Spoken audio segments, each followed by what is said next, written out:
We'll turn them into rubble.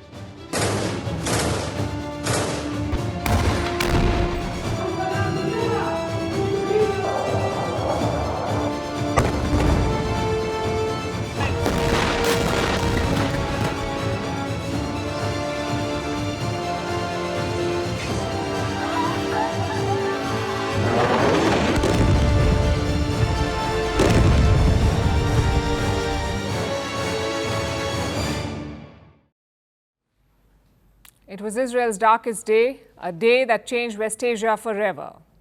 No one saw it coming. Even when the reports trickled in, we couldn't believe it. Children had been killed, teenagers had been raped, even senior citizens tortured. We knew that Hamas was brutal, but this attack was beyond anything imaginable. It was pure evil. At first, Israel was gripped by sorrow and shock, but soon that turned into fury. A quest for revenge. And you can't blame them. After what happened on that day, Israel had to respond, and they had every right to do so. But Israel's actions went beyond self-defense. They carpet-bombed Gaza in the months ahead, even targeted schools and hospitals, and that is where Israel lost its way. They had every right to hit back, but it turned into collective punishment for all Palestinians, which is why we find ourselves here today on the brink of a regional war. So the question is, 1 year since the October 7th attack by Hamas, what has changed? What has Israel achieved in 1 year of fighting? First, let's look at how the world marked this day. We saw statements from Israel's allies, the US and the UK. Their leaders, Joe Biden and Keir Starmer, reaffirmed Israel's right to self-defense, but they also called for a ceasefire, both in Gaza and Lebanon. Across the world, we saw different kinds of events, some vigils, some rallies, and also some protests. Take a look at this first.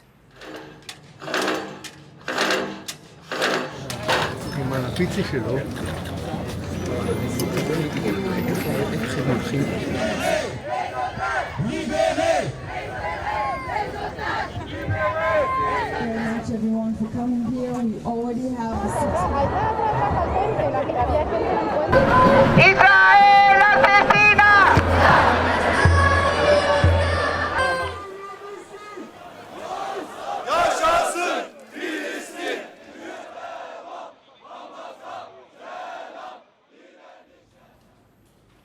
One of the most horrible episodes unfolded in Reem, a settlement just outside the Gaza border. A music festival was happening there. More than 360 of the attendees were killed by Hamas. Dozens of others were taken hostage. Today, families of the victims gathered at the same place. Israel's president was also there. This is where she was killed. So, especially here. We were last week, we were in the grave, but this is the ceremony. This is where she was. This is where she was happy in the last her moments. It was here. We lost our son here. He was at the party. He was murdered in 9 o'clock and 20 minutes. And we are here. We don't know. It seems to be like yesterday was the last day we saw him. For us, yesterday was the last day of the old life before we start 1 year in the new life. And we are here. Nobody can make these families whole again, and we should remember that. What Hamas did last year was not resistance, it was terrorism. And they're still holding Israelis hostage. Hamas took around 250 people hostage on that day. Reports say 97 of those people are still in their custody. Most others have been killed, some others have been returned. Today, Prime Minister Benjamin Netanyahu visited a memorial for October 7th. He promised to bring the hostages back.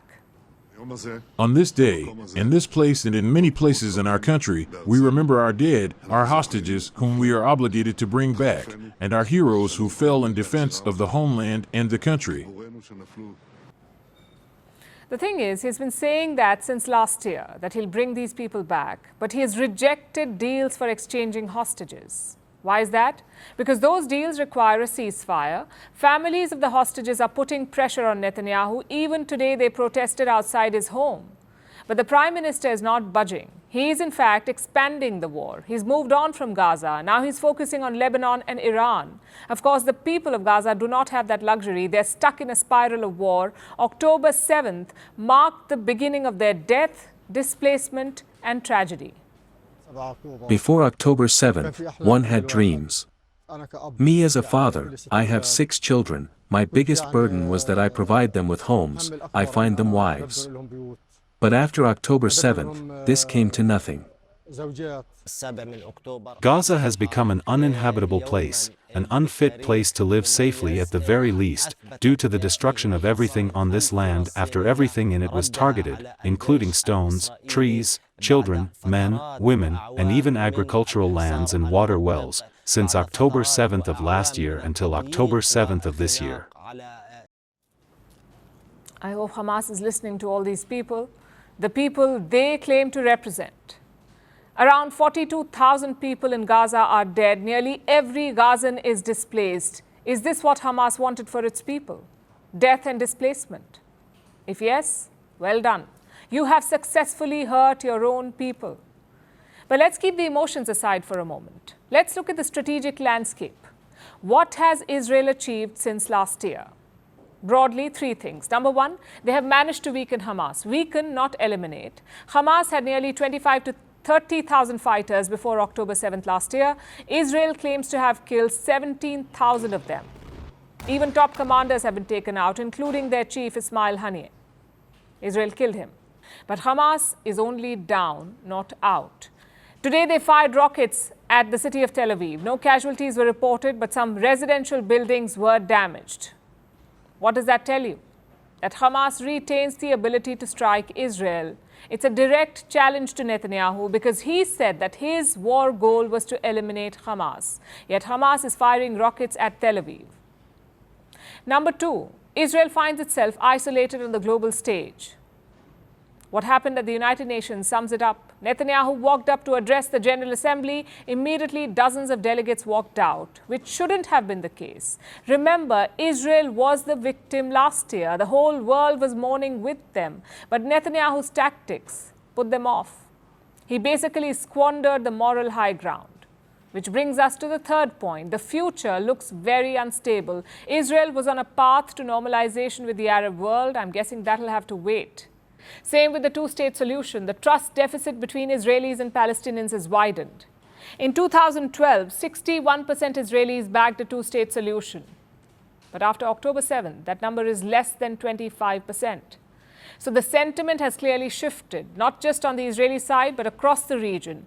For hawks like Netanyahu, this is good. He's never liked the two-state solution. Plus, he's always wanted a direct face-off with Iran. But in the long run, it could quash the hopes of a stable West Asia. Firstpost decodes the U.S. election. Explains how America chooses its president. Your primer on the race to the White House. Everything you need to know about how America votes and its global implications. U.S. Election Explained. Every Monday and Thursday only on Firstpost.